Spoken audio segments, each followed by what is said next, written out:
Bonsoir. Je tiens à saluer tous les amis, les citoyens, les participants de cette chaîne culturelle. Aujourd'hui, nous allons entamer un thème important. Il s'agit de la Cour internationale de justice. Tout d'abord, on doit souligner les raisons et les données pour lesquelles elle a été instituée, cette Cour. Comme vous savez, au début du 19e siècle, c'est-à-dire près d'un siècle, les États usaient de la force pour régler les différends. On a abouti à la force pour régler les différends et les problèmes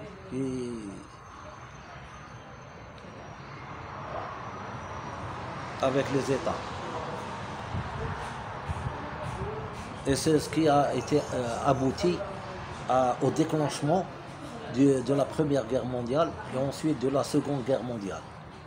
Mais après la Seconde Guerre mondiale, et plus précisément en 1945, il a été institué et instauré une institution d'ordre juridique international, ce qu'est la Cour internationale de justice. Et en l'occurrence, la procédure juridique d'ordre international qui se nomme la négociation, ainsi que le dialogue. Donc on a remplacé l'usage de la force par la négociation et le dialogue et la procédure pacifique entre les États. Et c'est ce qui a été créé en 1945, ce qu'on appelle la Cour internationale de justice, ainsi que la Cour pénale internationale. Cette Cour a débuté et a entamé son activité dès 1946. On doit se poser la question sur les caractéristiques et la mission de cette Cour. On va étudier premièrement les caractéristiques et la définition de cette Cour, ainsi que sa mission, et enfin ensuite sa composition, et on va finir avec ses missions et sa compétence, parce qu'elle se distingue par plusieurs compétences. Tout d'abord, la Cour internationale de justice est le principal organe judiciaire international. Elle a été créée en 1945 et elle a entamé sa mission dès 1946 pour régler les différends entre les États, conformément au droit international sur les problèmes d'ordre juridique. Sa mission se distingue par plusieurs phases et sa composition ainsi que sa composition.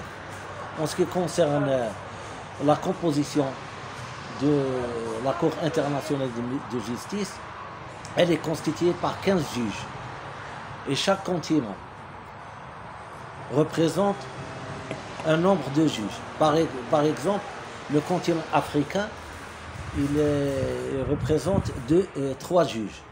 Le continent latino-américain, il représente 2 juges. L'Amérique du Nord, 3 juges. Et l'Occident, ou l'Europe occidentale, 4 juges. Ainsi que l'Asie, avec 3 juges. Ce qui fait 15 juges qui sont élus pour un mandat de 9 ans, et chaque État ne peut être représenté que par un seul juge. Cette Cour internationale de justice a été élue par l'Assemblée générale et le Conseil de sécurité de l'ONU, ainsi que la Charte des Nations unies. De ce fait, cette Cour se caractérise comme le seul organe qui a son siège à La Haye, c'est-à-dire en dehors de l'État américain, et plus précisément de son siège qui se trouve à New York. Parmi les 6 organes et institutions, c'est le seul organe judiciaire qui a son siège à La Haye. ainsi que la Cour pénale internationale. Donc, ce sont quelques données en ce qui concerne sa mission et sa composition. Elle est assistée par un greffe et son organe administratif, ainsi que ses langues officielles sont le français et l'anglais. Et elle se distingue du tribunal pénal international, car elle n'est pas un tribunal pénal, mais une organisation juridictionnelle internationale. Et elle rend des arrêts et elle entame son activité dans le cadre d'une façon indépendante, dans le cadre de son exercice, ainsi avec une sorte d'impartialité. Et elle rend des arrêts qui ont une valeur obligatoire et exécutoire sur les parties et sur les États, avec des exceptions dans lesquelles on se trouve dans des situations où elle n'a pas, où son avis a un caractère simplement facultatif ou moral. Donc, de même qu'elle se distingue d'une double mission. Elle a une compétence juridictionnelle ou contentieuse, d'une part, et d'autre part, une compétence facultative. Donc, on peut dire que la Cour internationale de justice est le seul organe principal de l'ONU qui n'a pas de siège à New York et qui se distingue du tribunal pénal international et qui se caractérise par deux langues, la langue française et la langue officielle, et il est assisté par un greffe et son organe administratif. Et elle règle les différends et les problèmes entre les États, ou entre les États et les organisations internationales. D'une façon brève, on peut dire que la Cour internationale de justice est le principal organe d'ordre international qui a abouti et qui a géré plusieurs dossiers et plusieurs litiges d'ordre international et qui a rendu jusqu'à présent près de 126 arrêts ainsi que 27 avis consultatifs envers les organisations internationales.